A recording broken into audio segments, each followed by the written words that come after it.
Energy and military industry have always been the two pillar industries of Russia. After the outbreak of the Russia-Ukraine conflict, Russia's energy has been sanctioned by the West, which has also put tremendous pressure on Russia's economy. In this case, Russia is more dependent on a huge energy consumption market like China. In fact, Russia once had the opportunity to occupy the Chinese market to the greatest extent, but it was Russia who pushed out this high-quality customer. Back then, when China needed oil the most, Russia backed its promise and betrayed China in cooperation. However, what is surprising is that China did not lose the most in this game. Instead, Russia spent many years to make up for the losses caused by this wrong decision. What is going on here? Well, in today's video, let's talk about the dramatic oil cooperation between China, Russia, and Japan in 2001. Okay, let's get started. In the 1990s, Russia's economy had already entered a downturn. At this time, it is the energy industry that can quickly bring benefits to Russia. Russia's Siberia region has very rich oil reserves. In order to expand the sales market and increase income, Russia first thought of its neighbor China. Since 1993, China has become a net importer of oil, and since then China's dependence on foreign oil has become higher and higher. At that time, more than half of China's oil came from the Middle East, but the complicated conflicts in the Middle East brought many unstable factors to China's oil supply. Therefore, China also needs a long-term, stable, abundant and cheap oil supply channel. When a Russian oil company proposed to build a transportation pipeline from Siberia to China, China also very much hoped to reach this cooperation. The oil pipeline proposed by Russia is the Angarsk-Daqing line from the Angarsk oil field in Irkutsk to Daqing, China. In 2001, the Angarsk-Daqing line was finally confirmed, and both parties had even started part of the work in the project. However, pretty soon, Japan is here to mess things up. On the one hand, when the demand for oil in all countries is rising, Japan also wants Russia's rich oil resources. On the other hand, Japan has been seeking political and economic dominance in Asia, so it also wants to weaken China's energy security, so as to achieve the purpose of delaying the sustainable development of China's economy. Japan wants Russia to end the pipeline at Nakhodka. In order to persuade Russia, Japan proposed to guarantee that it will purchase 50 million tons of oil every year, which is much higher than China's purchase amount. Japan also proposed to provide $7.5 billion of funds to help Russia develop oil fields.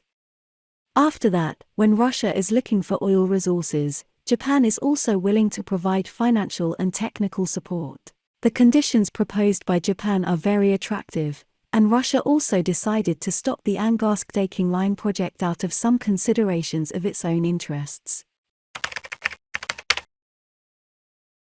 Japan actively participated in the competition for the Sino Russian oil pipeline project, which encouraged Russia.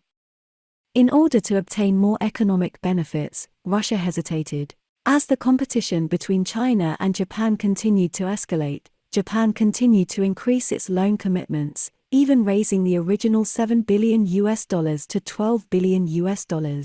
China also had to follow up with Japan, so Russia was also getting proud because of the soaring value. And from Russia's point of view, if the Angarsk-Nakhodka pipeline is built, then in the future Russia's oil can be supplied not only to China, but also to South Korea, Japan and other Pacific Rim countries, and even further expand to the entire Asia-Pacific region. The Angarsk-Nakhodka pipeline will bring more buyers to Russia and maximize Russia's interests. In addition to economic factors, political factors are also an important reason why Russia began to waver.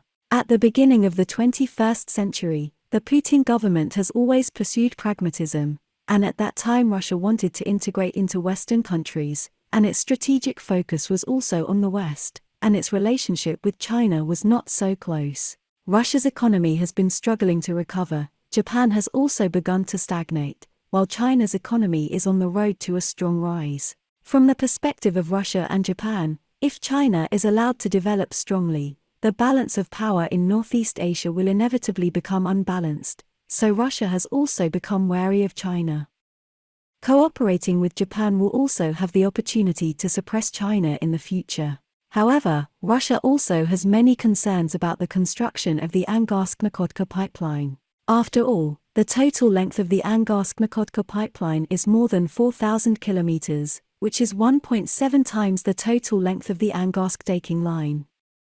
Naturally, the required funds are also twice that of the Angarsk-Daqing line, and all construction funds must be borne by Russia. There are also many people in Russia who question whether Japan can really meet the promised annual purchase of 50 million tons of oil. Finally, after comprehensively considering the interests of all parties, Russia proposed a compromise plan.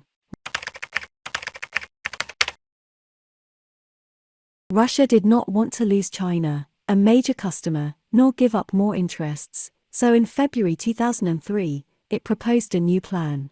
This new solution is to merge two lines into one line. In other words, the Angarsk-Nakhodka pipeline will still be built, but a branch line leading to Daqing will be built on this main line. Russia also promised China that this branch line will start construction first. In order to ensure the implementation of this plan, China and Russia signed a relevant agreement again. However, Japan cannot accept this plan. Japan once again persuaded Russia to give up its branch, and proposed to increase its investment in Russia again. Japan's firmness has shaken Russia again, and the Angarsk-Daqing line has been shelved again.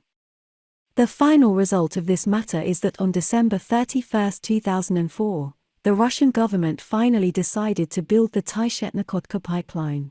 The Taishet-Nakhodka pipeline is from Taishet to Nakhodka. The entire line is in Russia. For Russia, this line can not only maintain control of energy, but also continue to develop the oil market of the countries on the Pacific coast. For the Chinese market, Russia proposed that when the conditions are right, a branch line to China can be built. However, there is a big difference between the oil delivery volume of the branch line and the main line, but China at that time could only accept this second best option. Russia's approach seems to have maximized its benefits, but in fact their losses are much higher than China's. The geological lines of the Taishet-Nakhodka pipeline are complex and the construction cost is high, which has brought certain economic pressure to Russia. The most serious loss is that Russia lost China, a major customer that was originally highly dependent on Russian oil. The failure of the Angarsk-Daqing line made China start to consider the diversification of oil imports. Now, Central Asia, West Asia and other countries have become the main direction of China's energy imports. The oil transport volume of the China-Kazakhstan oil pipeline is almost twice that of the Angarsk-Daqing line.